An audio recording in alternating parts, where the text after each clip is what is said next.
Hey everyone, welcome back to the channel. If you are a fan of classic TV, you definitely remember Leave It to Beaver.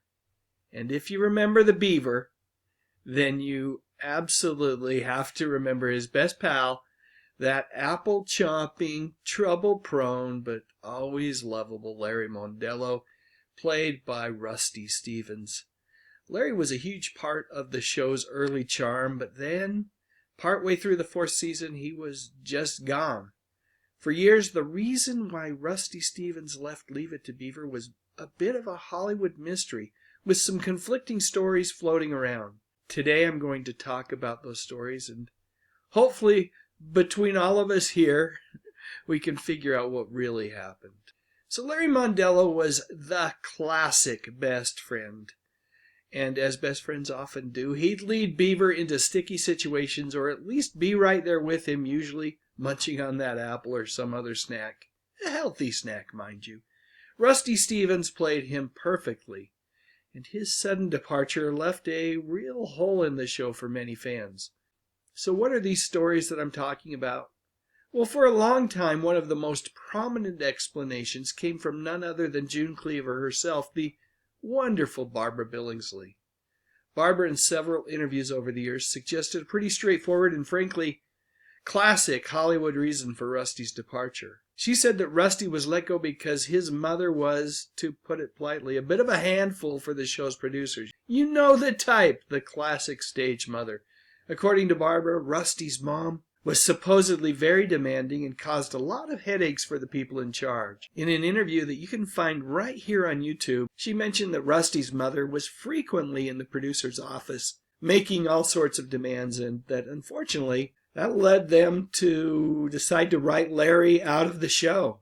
Barbara said, "We all loved Rusty, but his mother was just too much trouble."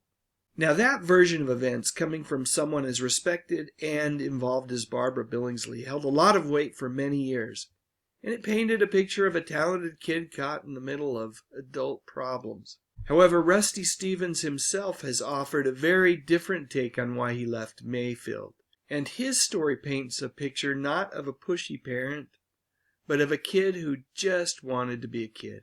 Over on the official Leave It to Beaver fan club with Rusty Stevens Facebook page, Rusty has said that as Larry Mondello became more popular, he found himself spending more and more time at the studio. And the demands of being a child actor, the long hours, the tutoring on set instead of regular school, well, it started to wear on him. He missed going to normal school and playing with friends afterwards and just living, an ordinary kid's life. He apparently expressed those feelings to his parents, and according to Rusty, Mom and Dad, well, they did something that a lot of Hollywood parents don't do. They listened to him, and they supported his desire to leave the show and helped him get out of his contract. He wanted to go back to public school, hang out with the gang, and step away from the Hollywood spotlight.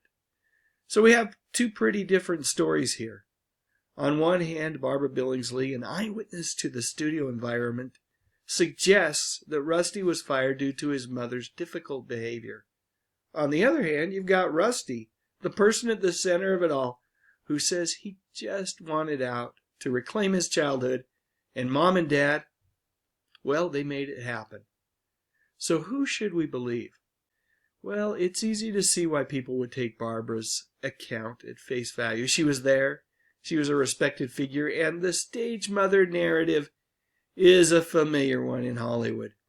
She likely did witness conversations and interactions that made her believe that Rusty's mother was causing trouble. But let's think about it from Rusty's perspective. He was the one living that life. He was the one on set day in, day out, and if he was unhappy and wanted to leave, it's his feelings and his life experience that are paramount here, and it seems fair to give a lot of weight to what he says happened to him. And here's a thought. Is it just possible that both stories are true? Or at least true from their respective viewpoints? Imagine this. A young Rusty tells his parents that he's unhappy and wants to leave the show, and his parents, particularly Mom, then go to the producers and try to make this happen. And getting a kid out of a TV contract, especially a popular show like Leave It to Beaver, probably wasn't a simple, polite conversation. It's entirely possible that Rusty's mother had to be quite firm, perhaps even what some might describe as demanding or a pain in the rear, to convince the producers to release her son from his contractual obligations. She might have been fighting for her son's well-being, for his desire to have a normal life, and to the producers and perhaps to other observers like Barbara Billingsley, this assertive advocacy might have come across as being difficult or like a typical stage mother causing trouble. So Barbara might have genuinely seen a mother who seemed to be making things tough for the producers. And Rusty might have genuinely wanted to leave the show with his mother simply acting as his advocate to make that wish a reality. In this light, if you think about it, it's not necessarily Barbara said this and Rusty said that, and one of them must be wrong. It could be two sides of the same coin. Ultimately, when we're talking about someone's personal life and the reasons for making a big change, especially when they were a child, it feels right to give the benefit of the doubt to the person whose life it actually was.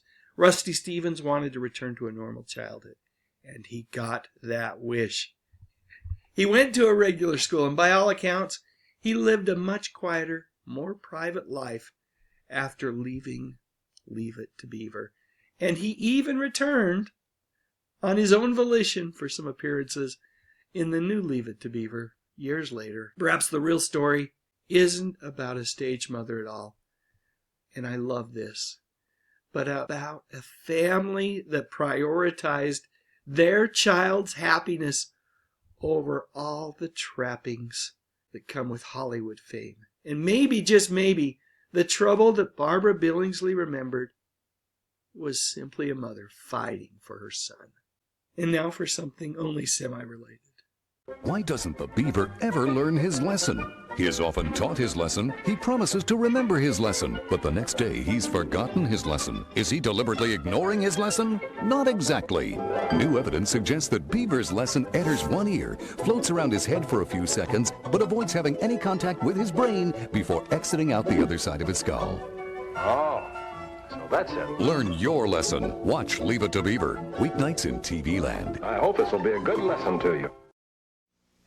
If you're poor in Kellogg's cornflakes, you've earned a special place on the front of America's favorite cereal.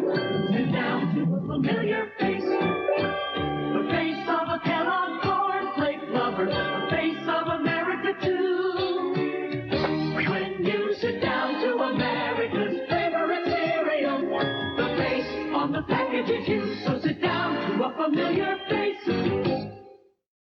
You are special. You didn't have to do it, but you did.